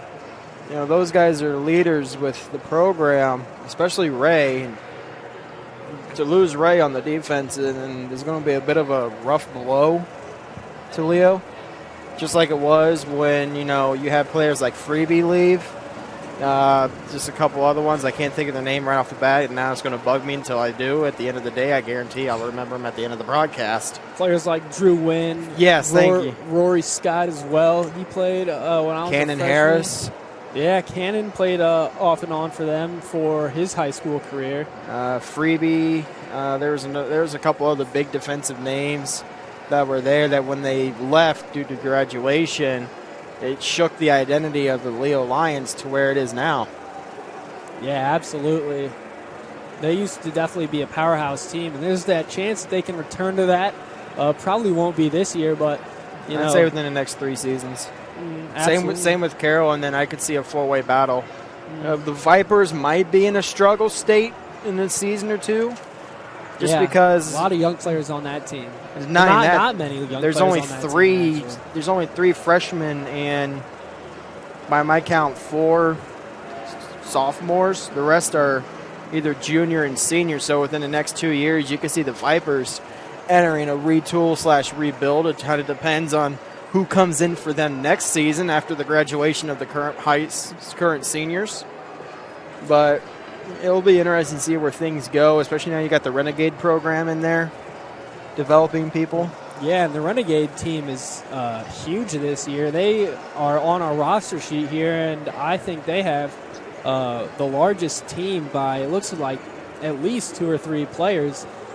So that program has really stepped it up this year. I think last year they were pretty low, but as the expected bump in the number of players in each age group continues to rise. That's what I've heard. We're supposed to be getting a big jump in players here in the next year or 2 or something like that with age group wise, which is part of the reason why we are dropped down to 4 teams right now, is because a couple of years ago we only had a handful of players coming in, and we had a lot of players graduating.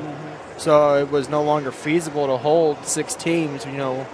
At the time, Dwenger, Summit. I knew I was going to do it. Summit City and Fort Wayne Bruins. Snyder, Northrop. I mean, it is what it is. They're Snyder and Northrop. I'm going to call them that since they're no longer official. You had Snyder, you had Northrop, Fort Wayne, Summit City, Dwenger, Leo, Carroll, Homestead. You had 6 teams, and a lot of players graduated, and not a lot came in to replace them. So it wasn't feasible to hold 6 teams anymore, so they dropped it to 4. It'll be interesting to see, though, when we have these big influx of players and not a lot of players graduating, it'll be interesting to see who they kind of give teams to. Yeah, well, I probably have a slight personal bias, but I would have to assume that they'd probably just expand back out to what they had with Dwenger and the Snyder and Northrop teams.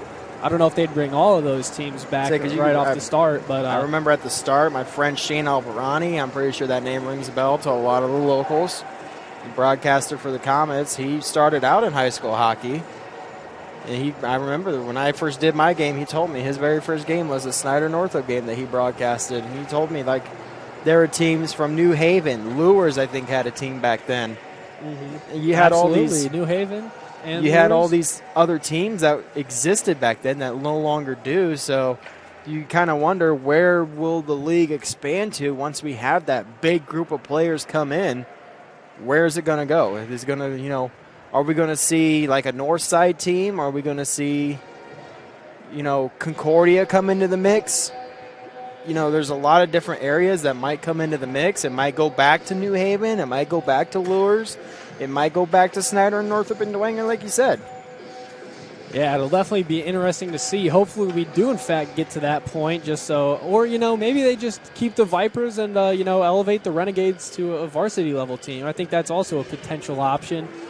Being the spirit of high school hockey, though, I think we would all have to hope that they actually expand back into actual high school teams. Yeah, I think it's more of essential to keep the JV program, to be honest, where it is. I agree. That way it gives a lot of the fourth-line players who don't see a lot of ice time, it gives them a chance to actually play and develop.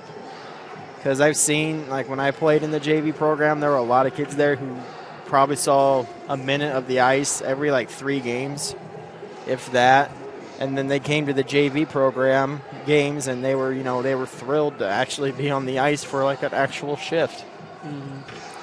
Yeah, that was the idea behind the JV teams. Give these players the chance to develop and one day make these high school teams. So we've had 4 iterations now for the junior varsity program. I think it was the Phantoms at one point. There was the Bandits when I played. Mm-hmm. Now it's the Renegades. I think they tried one more time with a different name, but it fell through. Yeah, it's an ever-changing program here in Fort Wayne. It's just, the nature of, hockey in this city is the numbers will tend to fluctuate. So, I think that could also come into play with expansion is, not expanding all the way back out and bringing those other teams, all of them back, maybe only bringing 1 or 2 of them back so they don't have to fold 3 teams once again if there's a decline in numbers. I could see maybe expanding to 5. Whoever's the top seed gets a bye week, the first round of playoffs. And I don't think that will work then because I don't think that would work out pretty well, will it? Because that leave if you do an elimination with the other 4, that leaves 3 in the playoff round. So it'll be interesting to see how they go goes. about that. We're not going to get into any bracketology right now. Still a little bit of the way down the road. Yeah, we're talking about 2 years down the road right now. But as far as tonight goes, teams have retaken to the ice. So quick 1-minute break and we'll be right back.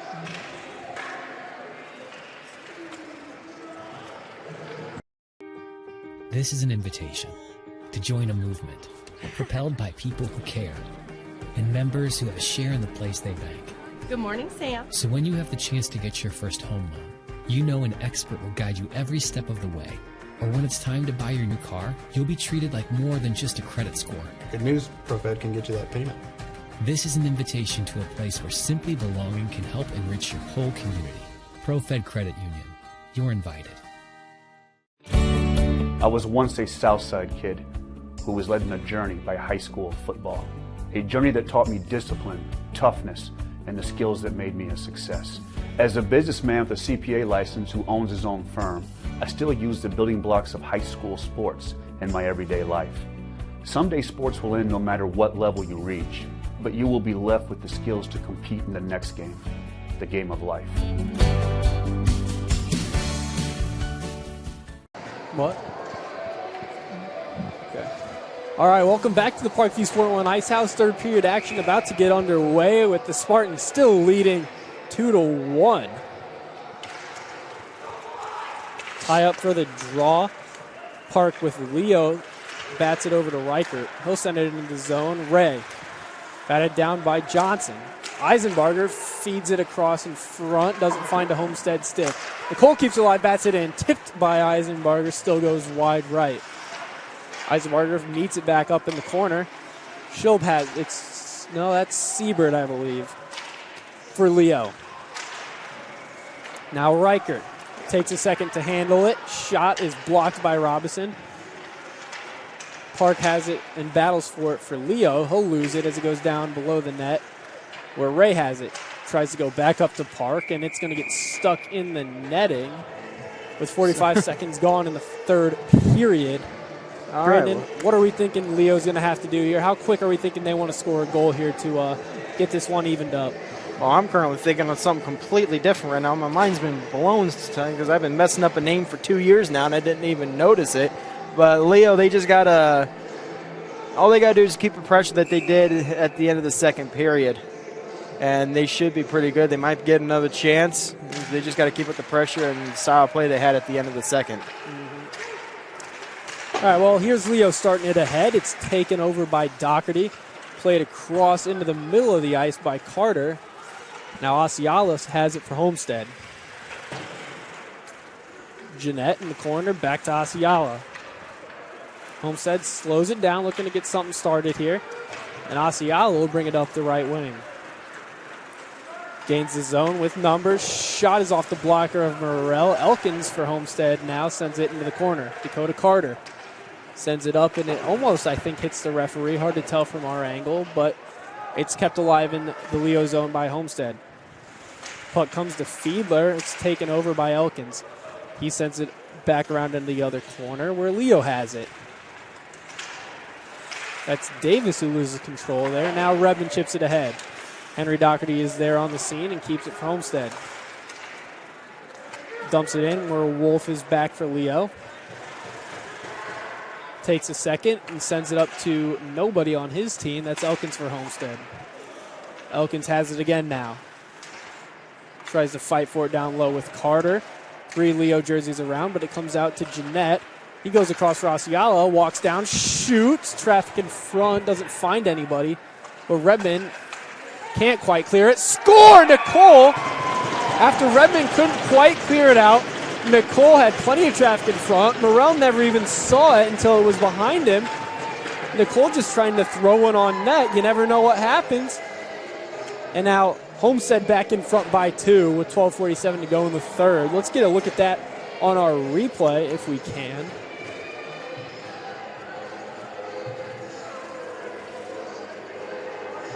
Here you see that shot through traffic for Asiala. It comes up to Redmond. Can't quite clear it. Nicole just flings it on net. Bodies crossing through the middle. I had a great line of sight on it. Morrell never even saw it. And it just slips in. And now Homestead back up by 2. Leo's got to get something going here now. Yet to really get the puck across center ice this period. Nicole backhands in front, slides in front of Morrell, but no Homestead player finds it. Loxton tries to keep it in for Homestead, but it comes out anyways, but Besh stops it. Loxton again tries to start it for Homestead. Unable to. Doherty, a boarding penalty coming up to him after he put Knippen into the wall. Loxton will touch up. Doherty will sit. We'll have to see if it's a 2 and a 10 or just a 2. Boardings are automatic 2 and 10s. Yeah, I'm not sure if it'll be boarding or checking from behind. Which is an automatic 2 and 10. Yeah, also it doesn't matter. It's still an automatic 2 and 10. Or maybe it'll just be something else because no Homestead players are moving over to the box. He signaled, he pushed onto, he put his hand on his back, which is a check from behind. Yep, and there you go. Now we'll have the younger Eisenbarger head into the penalty box to sit the initial 2. That's Tyler Eisenbarger, just a freshman. Doherty tried to plead his case, but it's not going to happen. He cannot time this any closer. Yeah, Doherty will be able to come back with 13 seconds left, but that's assuming that he has a whistle to even get out of the box. Yeah, he's got to have a whistle after the 13 seconds, so he might be done the rest of the period, to be honest. Yeah, he'll probably not be back this game if I had to bet. Unless Leo scores on the power play. Well, I mean, even then, it'll just be Tyler Eisenbarger who gets freed from jail. But luckily for Doherty, his team restored the 2-goal lead before he went to the box as we cross the 12-minute mark. It's dumped in by Leo. Amick forechecks. Reichert there for Homestead. They'll battle for it. Robeson down low. He's there too. Reichert has it. He tries to backhand it up. It's kept alive by Park. And Reichert plays it up to Eisenbarger. Crosses the red line. Spacing stick pressure from Park. He's taken down. Not going to have a penalty called on that one. Robeson with open ice in front of him. He'll skate it. Now he chips in. And Reichert's there for Homestead. Amick finds it. He's looking to pass in front. Park can't quite get a handle on it to shoot. And it'll just be sent all the way down by Byler. Eisenbarger on a forecheck on Ray. Little body almost bumped into Morrell. Eisenbarger is going to catch one up high from Ray. Referee, I think, saw it, but isn't going to call anything. It's offsides because Eisenbarger is still in the corner. He's shaken up with one glove on, not even a single glove on. He's going to just slowly make his way to the bench. Bawaros will turn it over from Leo. Here he comes into the zone, gets through 2 lines. Now he'll fall, but still has possession in the corner. He'll bring it up and send it back down. Now we're going to have a whistle as Redmond is on the ice. It's going to be a penalty on Juarez, I think. He's looking a little distraught. No, it's actually going to be on Leo. And it is going to be Siebert going to the sin bin. His first penalty of the year, a freshman, 1 assist, but seems like this game he's really had a much more prominent role. That's probably because of Scholl moving up to forward in place of Landenroth, who we've already mentioned is out for this game. And some confusion on the part of Homestead on the personnel they want to go with. It will be 4-on-4 for 29 seconds. And then the penalty to Doherty will expire and Tyler Eisenbarger will come out of the box. We'll see if he goes out for the power play. Homestead does win the faceoff. Asiala tries to shoot, but it's taken away. Here come the Lions. That's Davis on a breakaway. Backhand, not enough on it as Nicole gets back in time to try and break that play up. Now Davis is just laying on the ground. Still on the ground. Nicole tries to bury him again. We'll get a whistle. With 10:22 to play, 9 seconds still remaining on 4-on-4, and the face-off should come out of the zone. It looks like, yeah, the official blessing is pointing to one of the neutral zone dots. Yeah, since Davis pulled it into him to lay on it, that would draw the face-off out of the zone and into the neutral zone. Looks like my refereeing was good for something after all. You know, I wish I stuck with the refereeing. I took the class and all that and just didn't stick with it. It would have been some good money. Yeah, that's pretty good. It was a fun time. I was more worried about having fun with hockey more or less than the money aspect. Absolutely. All right, well, the penalty is going to expire. Eisenberg comes out of the box for Homestead. Johnson will take his place. And now Byler, Homestead's got numbers here. Byler brings it in. Into the corner now. Loses control. Regains control now, and he'll keep circling around. Almost lost control, but Asiala's there. He walks down, shoots low. Besh now tries to feed it in front. It's batted by Johnson off to the half wall. And Asiala will regain at center ice. He'll go back to where he came from, where Eisenbarger is. Eisenbarger crosses the line. Cuts back on one. Byler, a shot into the middle, finds Johnson on the far side. Can't handle it and get a shot, but Eisenbarger keeps it for Homestead. Kept alive by Asiala for a moment. I think it might have been off of a... Nope, they'll say that one was just straight up off of Asiala as the faceoff come outside of the zone. 45 seconds still on the power play for Homestead. Almost get a chance there. Nice cross-ice pass onto the back door for Johnson. He just couldn't quite handle it in time to get that quality shot off that he was looking for.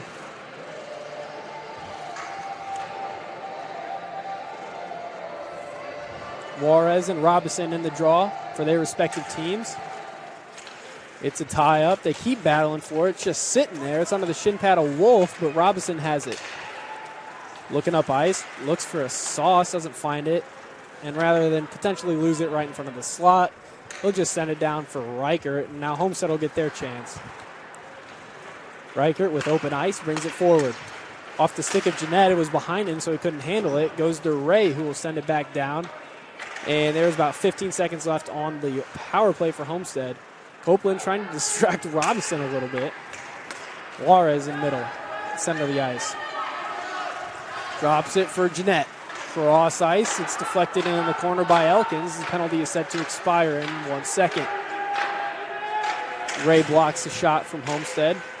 And Nicole keeps it alive just barely. Dodges a check from Ray. Now chips it past Robinson and doesn't get hit by him. Continues to circle.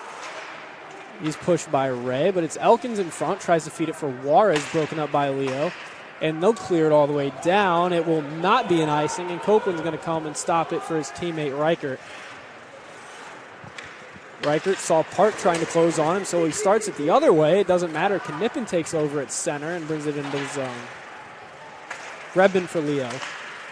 Elkins rims it around. Nobody at all in that area, so that one's going to come down and be an icing. 7:58 to go. A 3-1 lead still for Homestead. Come up empty on the power play, but, you know, I'm sure they'll take it. And it looks like Doherty has disappeared from the Homestead penalty box. I think I saw him walking to the locker room earlier. Yeah, I don't see him on the bench. Obviously, a 2 and a 10, so I'm not going to be getting back in the game. Might have just hit the showers, honestly. That's just more or less a time aspect. Yeah. Well, actually, you can't hit the showers right now due to the protocols here at the Sport One Ice House. But here's his brother Henry bringing it out of the zone. He gains center. Chips it in now, or he'll give it up. And Carter has it for Leo. Up to Redmond. Now Redmond gets it out, but Doherty's there to send it back in momentarily. Knippen fans on a breakout pass, and he'll send it back to Carter. Carter can't quite handle it on his backhand, but he'll take Doherty into the wall with him. And Leo gets it, and they'll send it down, and that one will be an icing. I guess we'll call it the metaphorical showers then. Yep. Anyway, face-off will be back down here in the Leo zone. Looks like they're going to put it to the right of Morrell, near side on your screens. With Homestead up 3-1 over Leo, 7:16 remaining on the game clock. As you can see the scoreboard on your computer monitors or TV screens, wherever you have this streaming on. Off the face-off, Nicole feathers a shot in on Morrell, so we'll just run the face-off back again.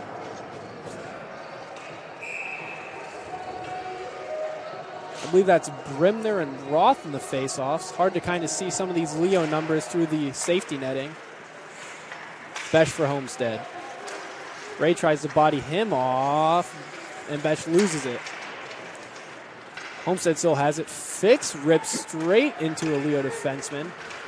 And it comes forward. That one's going to trickle on goal for Copeland. He'll hold onto it instead of opting to play it as the pressure from Leo was coming in.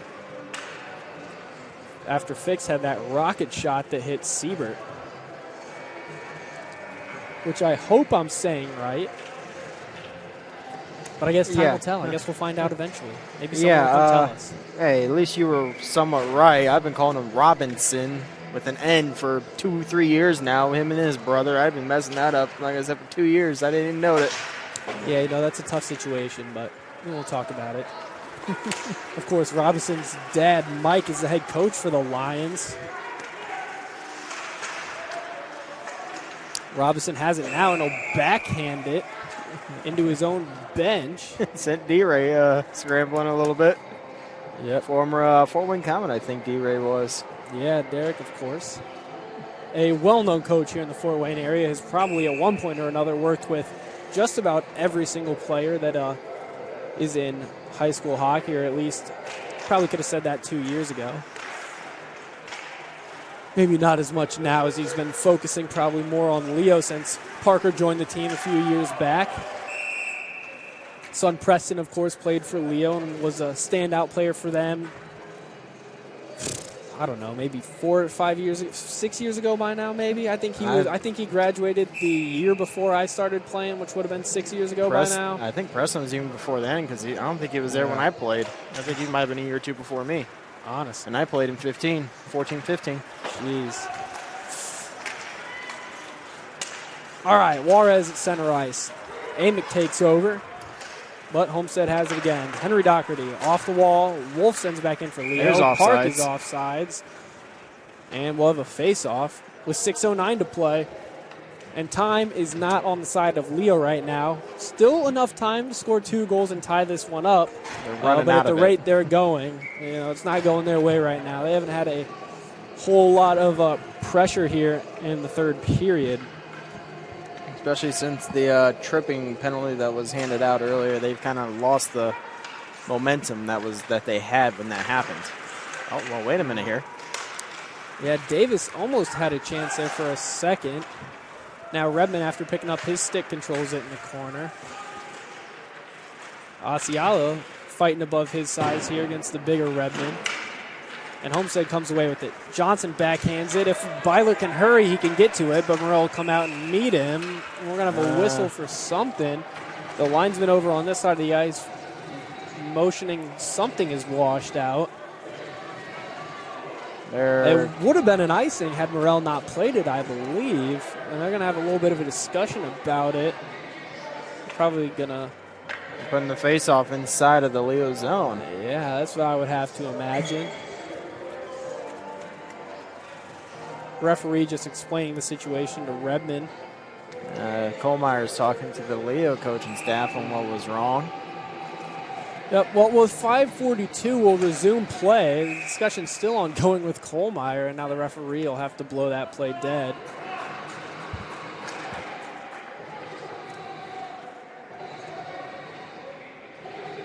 All right, looks like that has been resolved, and we'll start again with Eisenbarger stepping into the draw against, I think, Davis for the Lions. That is Davis. He has it now for a moment, but Eisenbarger takes away from him. These two have been matched up frequently throughout the night. 2-on-2 battle down low. Getting pretty physical down there. I mean, Eisenbarger, yeah, there's going to be a penalty as he was taken down. I think that's going to be on Leo. Nope, it's going to be on Eisenbarger, and he is going to passionately try and plead his case to the referee, but it's not going to work out in his favor, and he's going to go sit 2 with 5:21 to go.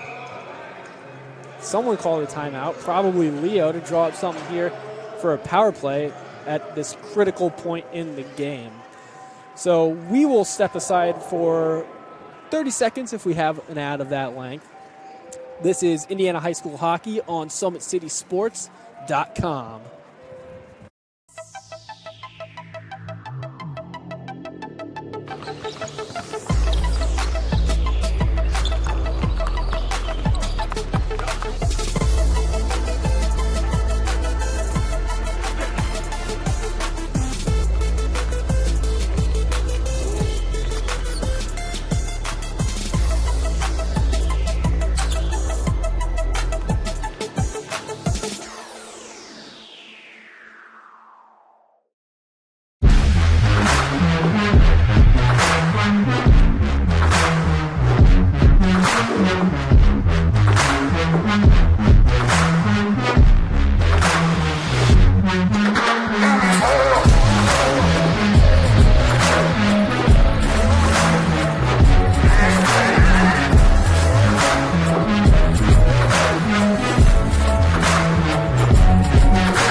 All right, ladies and gentlemen, welcome back. 5:21 remaining here, a 3-1 lead for Homestead, but Leo with a absolutely critical power play here with Homestead, one of their best players, PJ Eisenbarger, in the box.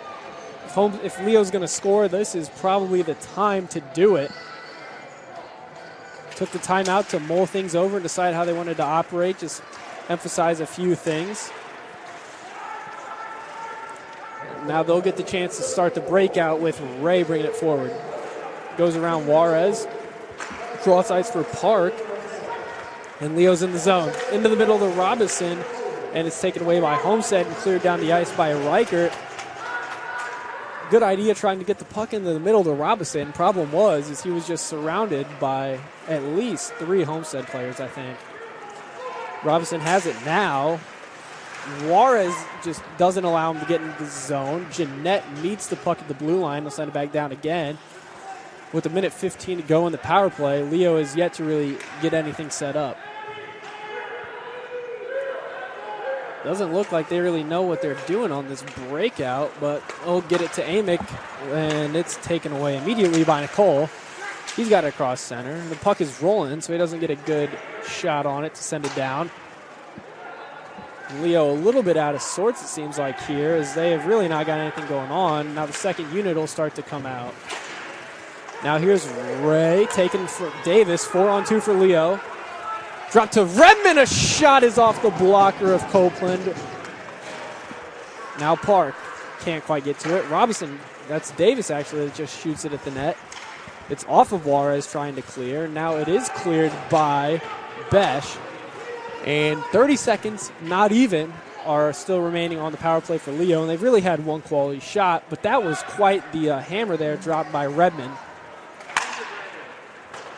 The pass from Ray was intended for Davis, and it misses and goes to Byler. He sends it right back down. And Homestead is going to have one chance to get this breakout with still man advantage, and that's not going to happen. So Asiala comes away with it. He's going to have a breakaway. Can he get a goal? No, it's going to be gloved by Morrell as the reinforcements came off the bench by Leo. The last man back there for the Lions kind of trying to dangle around Asiala, who just knocked the puck away. And Leo went in on that breakaway. That power play, though, Brandon, it's not good. No, they're overcomplicating things. They need to simplify it. Just get it in the zone. Go chase. You don't need to dangle around the entire Homestead defense and then your own teammates. Just simplify it. This didn't seem, very well organized. It seemed like, even with that timeout, they didn't exactly know what they were supposed to be doing sometimes.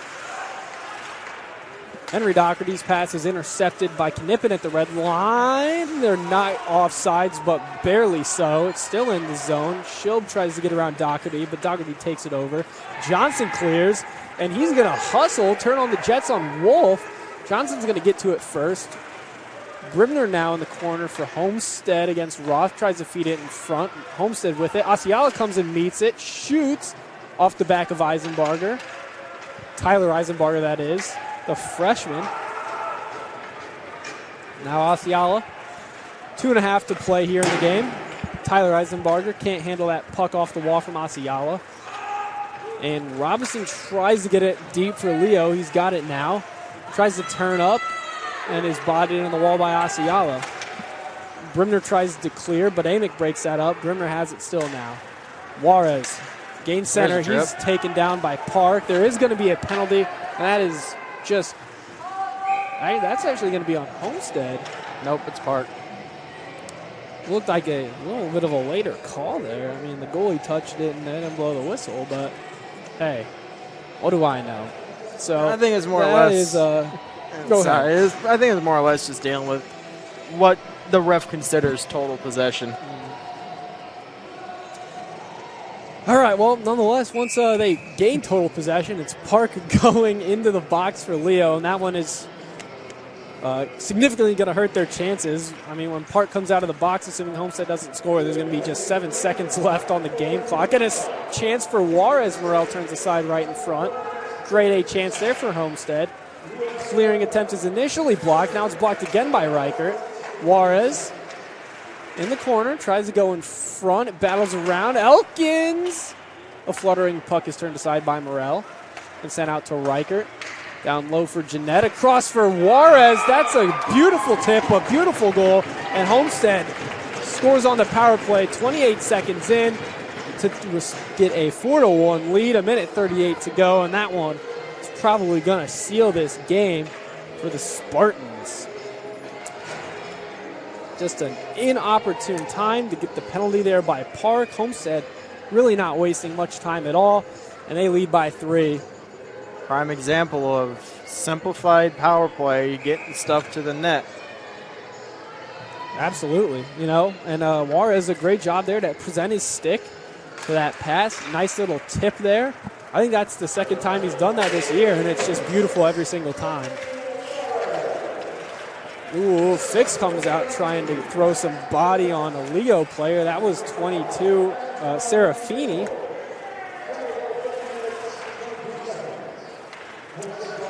Ray now for Leo. Just turns back into his own zone. We'll go for a little skate. Eisenbarger doesn't care what the score is. He's going to continue to pressure. Bodies Ray off. And it comes to Asiala in his own zone as we approach the 1 minute to play mark. Ray at the blue line. Sends it back down low where Scott will momentarily have it for Leo. It's cleared down. Morel will go out and play it to negate any icings and to stop it for his teammate. Ray again with it. Sends it up the wall where Loxton plays defense to keep that one in. Davis tries to toe drag around Asiala, and not going to happen. They continue to body for battle. They continue to battle for body position, excuse me. And now Byler will clear it out of his zone with 22 seconds to play. So with this win, Homestead going to improve to 4-2 on the season. That'll have them with 8 points, still tied for first place with the Fort Wayne Vipers, who we saw win earlier tonight as that shot by Asiala goes just wide of the net with under 5 seconds to play. And the Lions will go to 1-4, still bringing up the rear of the standings with just 2 points to their name. And they'll still be a tie, quote unquote, but Homestead will still be higher up on the sheet since they'll hold the tiebreaker. Now 20 goals for on the season. They're the highest scoring team in the league, so they will hold the eventual tiebreaker over the Vipers as it stands right now. We'll see where we go later on. And even if the tiebreaker were head-to-head as opposed to goals for, which I'm not exactly sure if it is, you might know that for sure, Homestead would still hold that after their win over the Vipers last week. Yeah, I think the tiebreaker, at least the first tiebreaker, is goals for. All right, well, we'll see if we ever get to that point this season. Still a ways to go. Homestead just 6 games played out of 15, so, not even halfway through yet. And the next time we'll be coming to you live from the Sport One Ice House will be Saturday, December 19th. We're off next Wednesday. Many of these schools have finals next week, so we won't be playing on Wednesday. Those games will be Leo versus Carroll at 3:50 and the Vipers versus Homestead at 5:30.